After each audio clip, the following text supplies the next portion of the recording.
വയനാട് ദുരന്ത മേഖലയിൽ പ്രധാനമന്ത്രി നരേന്ദ്രമോദിയുടെ സന്ദർശനം ഇന്ന് നടന്നു. ദുരന്തം നടന്ന് 12 ദിവസങ്ങൾക്ക് ശേഷമാണ് പ്രധാനമന്ത്രി വയനാട്ടിലെത്തിയത്. പ്രധാനമന്ത്രിയെ കണ്ണൂരിൽ ഗവർണറും മുഖ്യമന്ത്രിയും ചേർന്ന് സ്വീകരിച്ചു. അപകട മേഖലയിൽ വ്യോമ നിരീക്ഷണം നടത്തിയ പ്രധാനമന്ത്രി മേപ്പാടിയിലെ ക്യാമ്പിലും ആശുപത്രിയിലും എത്തി. രാവിലെ 11:05 വ്യോമസേനയുടെ എയർ ഇന്ത്യ 1 ബോയിംഗ് വിമാനത്തിൽ കണ്ണൂരിലെത്തിയ പ്രധാനമന്ത്രിയെ ഗവർണറും മുഖ്യമന്ത്രിയും ചേർന്ന് സ്വീകരിച്ചു. 11:20 ഹെലികോപ്റ്ററിൽ വയനാട്ടിലേക്ക് തിരിച്ചു. അപകട മേഖലകളിൽ ആകാശ നിരീക്ഷണം നടത്തിയ ശേഷം കൽപ്പറ്റയിൽ നിന്ന് റോഡ് മാർഗം ചൂരൽമലയിലേക്ക്.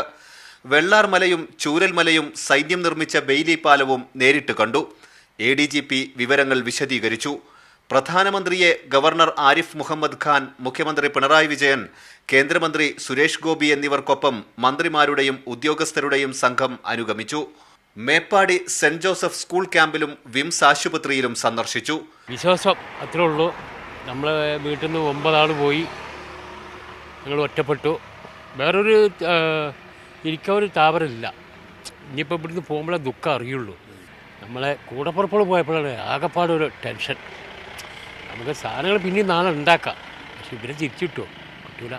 വേറെ ഭൂമിയിൽ പഠിച്ച മുമ്പ് എല്ലാവരെയും കൊണ്ടുപോയി ഒരു വേദനയില്ലാതെ കൊണ്ടുപോകണം. അവർ തന്ന ജീവൻ.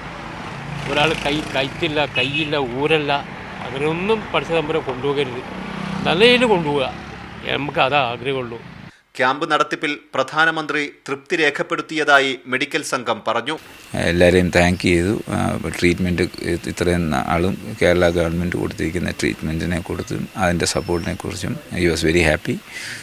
ഇവർക്ക് എന്താണ് ആവശ്യങ്ങൾ, ഇവർക്ക് എന്താണ് പറ്റിയത്, എത്ര പേര് വൂണ്ടഡ് ആയിട്ടുണ്ട്, അത് ചോദിച്ചു.